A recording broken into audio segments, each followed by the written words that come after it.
¿Qué sucedería si la Biblia tuviese escenas postcréditos? Probablemente sucedería algo como esto.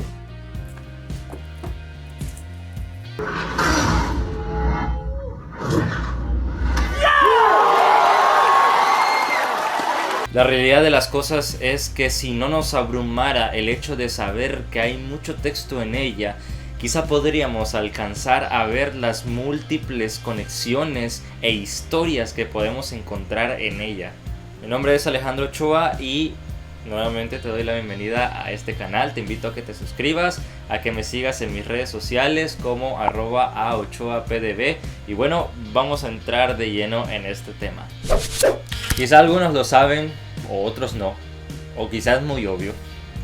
A mí me gustan mucho las películas de Marvel y todo lo referente a los superhéroes.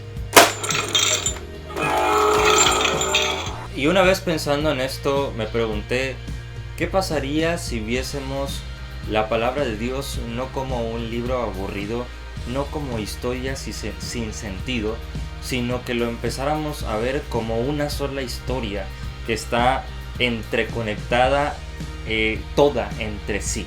Creo que normalmente estamos muy al pendiente o nos llama mucho la atención todo aquello que es una película, todo aquello que nos muestra una historia, que tiene efectos especiales o, bueno, a mí en lo personal, que tiene una interconexión, ¿sí? Por poner un ejemplo, en Marvel, para que tú puedas entender la última película de los Vengadores, que es Endgame, es necesario que tú hayas visto todas las demás películas para que entonces entiendas cuál es la última conexión que hay allí, cómo es que se conocen los personajes, cómo es que todas las cosas que han sucedido en el pasado influyen en ese presente. Y podríamos entrar al tema de los viajes en el tiempo de la película, pero ese no es el punto.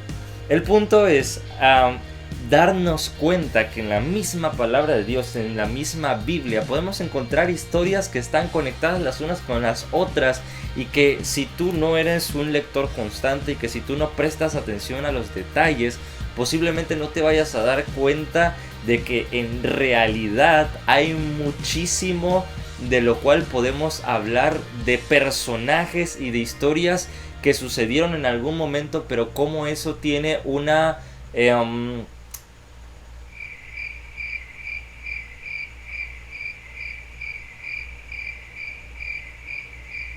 tiene una relación con otro acontecimiento que sucede en un tiempo futuro. Pero no me creas a mí, vamos a checarlo. En el libro de Hechos de los Apóstoles, específicamente en el capítulo 6, encontramos que nos narra acerca de la vida de un hombre llamado Esteban. Este fue escogido como un diácono, precisamente porque era un varón, como dice la palabra, lleno de fe y del Espíritu Santo. Él no solamente se encargaba de servir a los hermanos, sino también la palabra de Dios nos muestra que era un hombre lleno de gracia y de poder, que inclusive hacía grandes prodigios y señales entre el pueblo, precisamente para poder mostrar la gloria y el poder de nuestro Señor Jesucristo, y de esa misma manera predicar el evangelio a nuevas personas que pudiesen escuchar de él.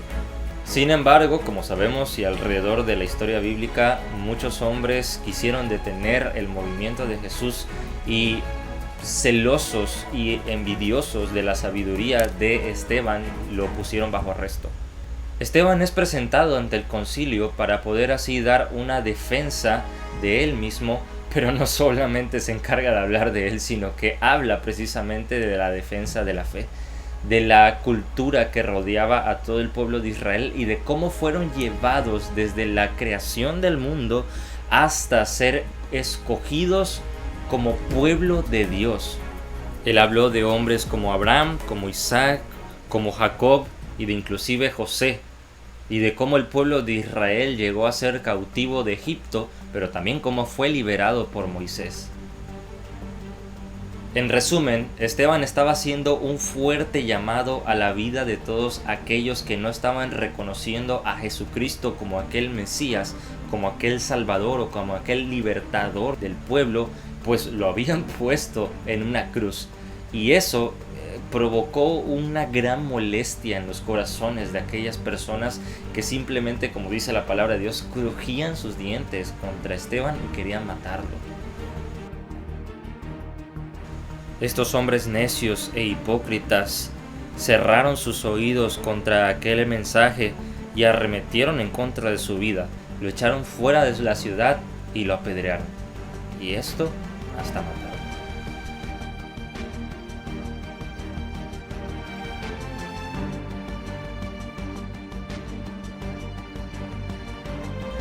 No conforme con sus acciones, habían quitado las ropas de Esteban, y la Biblia nos declara en el verso 58 del capítulo 7 que habían sido puestas sus ropas, las ropas de Esteban, puestas a los pies de un joven que se llamaba Saulo.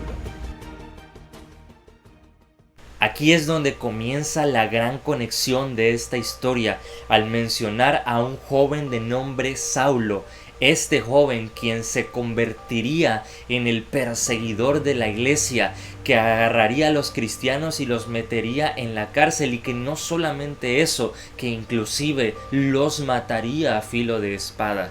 Es interesante ver cómo comienza la historia del gran perseguidor de los cristianos, del gran enemigo de Cristo, pero que al final de cuentas se convirtió en uno de los más grandes evangelistas que podemos encontrar en la palabra de Dios. Saulo es quien se llegaría a convertir en Pablo, el apóstol de los gentiles. Todo este proceso podríamos abarcarlo para un solo video. Sin embargo, lo que yo quiero que veamos es cómo aquel hombre, que yo estoy seguro que muchos de nosotros conocemos al gran Pablo, el predicador, el que hacía o creaba iglesias en distintos lugares, en un principio fue aquel que consintió y que dio su voto de autorización para la muerte y para el juzgado de un hombre como Esteban, aquel que fue el primer mártir de toda la iglesia.